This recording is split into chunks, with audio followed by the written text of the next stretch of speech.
Assalamualaikum warahmatullahi wabarakatuh. Perkenalkan, nama saya Bilqis Fathan Firdaus dari Prodi Manajemen dengan NIM 2003130012. Di sini saya akan memaparkan kondisi makroekonomi Indonesia di era pandemi COVID-19. Bagaimana perbedaan kondisi makroekonomi Indonesia sebelum pandemi dan setelah terjadinya pandemi? Pandemi COVID-19 memberikan pengaruh yang luar biasa kepada dinamika perekonomian dunia, termasuk Indonesia. COVID-19 menyebar ke hampir 178 negara di dunia dan menginfeksi lebih dari 192 juta jiwa dengan membawa lebih dari 4,13 juta jiwa kematian per Juli 2021. Kondisi ini kemudian tidak hanya menimbulkan krisis kesehatan kemanusiaan, tetapi juga mengakibatkan krisis ekonomi dan meningkatkan kemiskinan di berbagai negara.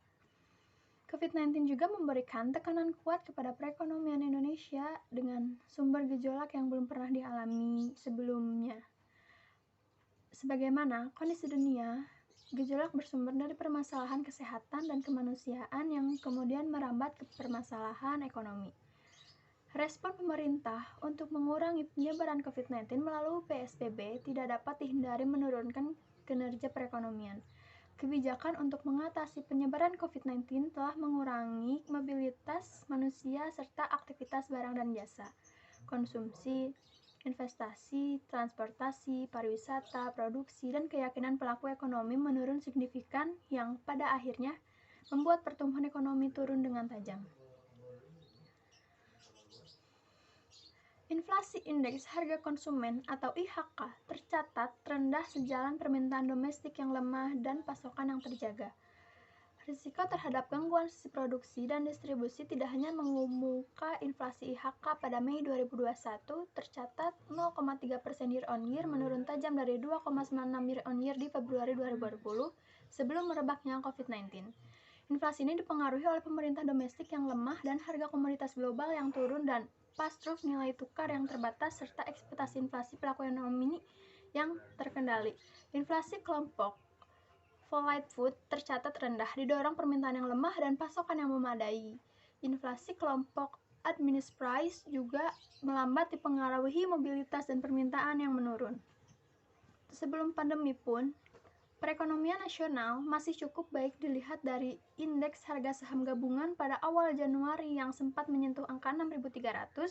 Hal ini adalah salah satu capaian yang baik dan menarik bagi Indonesia. Tidak hanya itu, prospek ekonomi nasional juga masih stabil, di mana pertumbuhan ekonomi berada pada level 5% sampai 5,5%.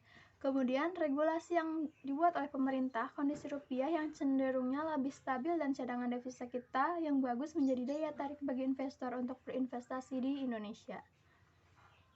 Kondisi pasar modal setelah pandemi. Virus COVID-19 di Indonesia pertama kali ditemukan sekitar awal atau pertengahan Maret.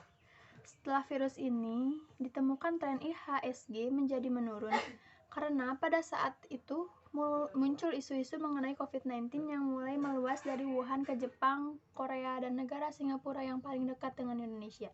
Sehingga penurunan ini menyebabkan IHSG kita mengalami penurunan sampai di bawah level 4.000. Penurunan ini tentunya juga tidak lepas dari sentimen investor yang melihat bahwa pemerintah Indonesia pada waktu itu belum serius dalam menangani COVID-19 ini, sehingga ketika krisis kesehatan terjadi dan sentimen-sentimen itu ada, membuat para investor lebih memilih untuk menarik dananya dari pasar modal, sehingga hal tersebut tentunya membuat harga saham mengalami penurunan. Selanjutnya, solusi yang digunakan oleh pemerintah saat pandemi dalam menangani masalah makroekonomi.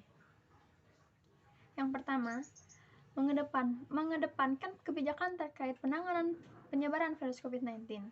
Sebab kebijakan untuk memerangi virus mematikan ini dinilai bersifat penting dan mendesak untuk mempercepat proses pemulihan ekonomi nasional. Yang kedua, meningkatkan kesadaran masyarakat untuk menerapkan protokol kesehatan di masa kedaruratan kesehatan ini, yakni dengan meningkatkan intensitas dan kualitas proses sosialisasi protokol kesehatan. Yang ketiga, memberikan bantuan sosial bagi masyarakat ataupun pelaku usaha yang terdampak pandemi COVID-19. Di antaranya melalui penyaluran subsidi, bantuan sosial, serta restrukturisasi ini untuk menahan agar ekonomi stabil. Terakhir, memperkuat manfaat kebijakan fiskal dan moneter dalam menghadapi COVID-19. Di bidang fiskal, pemerintah melakukan kebijakan refocusing kegiatan dan realokasi anggaran. Untuk itu, Presiden Joko Widodo menerbitkan Inpres nomor 4 tahun 2020 yang menginstruksikan seluruh menteri pimpinan, gubernur, bupati, wali kota mempercepat refocusing kegiatan, realokasi anggaran, dan pengadaan barang jasa penanganan COVID-19. Kemenke juga menerbitkan PMK yang memberikan stimulus pajak untuk karyawan dan dunia usaha, yaitu pajak penghasilan karyawan ditanggung pemerintah, pembebasan pajak penghasilan impor, pengurangan angsuran PPh pasal 25, di samping itu memberikan intensif atau fasilitas pajak pertambahan nilai yang terdampak COVID-19. Presiden juga memberikan arahan agar kementerian atau lembaga memprioritaskan pembelian produk UMKM, mendorong BUMN memberdayakan UMKM, produk UMKM masuk ke dalam e-katalog. Di bidang moneter, kebijakan moneter yang diambil harus selaras dengan kebijakan fiskal dalam meminimalisir dampak COVID-19 terhadap perekonomian nasional. Oleh sebab itu, otoritas moneter harus dapat menjaga nilai tukar rupiah, mengendalikan inflasi, dan memberikan stimulus moneter untuk dunia usaha. Saya pikir, kebijakan yang diambil oleh pemerintah sudah benar, tetapi tidak berjalan dengan efektif, seperti menyediakan bantuan sosial yang bahkan tidak mencapai tujuan. Begitu banyak orang yang mengeluh tentang bantuan makanan atau bantuan tunai, notabene sangat membutuhkannya, tetapi tidak mendapatkan bantuan. Yang terakhir, perbandingan kondisi makroekonomi di Indonesia dan negara di ASEAN. Korban kebiadaban virus corona terparah pada kuartal kedua tahun 2020 ini dirasakan oleh Malaysia. Perekonomian Malaysia tercatat terkontraksi sampai 17,1% secara tahunan atau year on year. Salah satu penyebab tingginya kontraksi di negeri jiran adalah karena pemerintahnya tegas dalam menetapkan penguncian wilayah alias lockdown untuk memperlambat penyebaran virus COVID-19.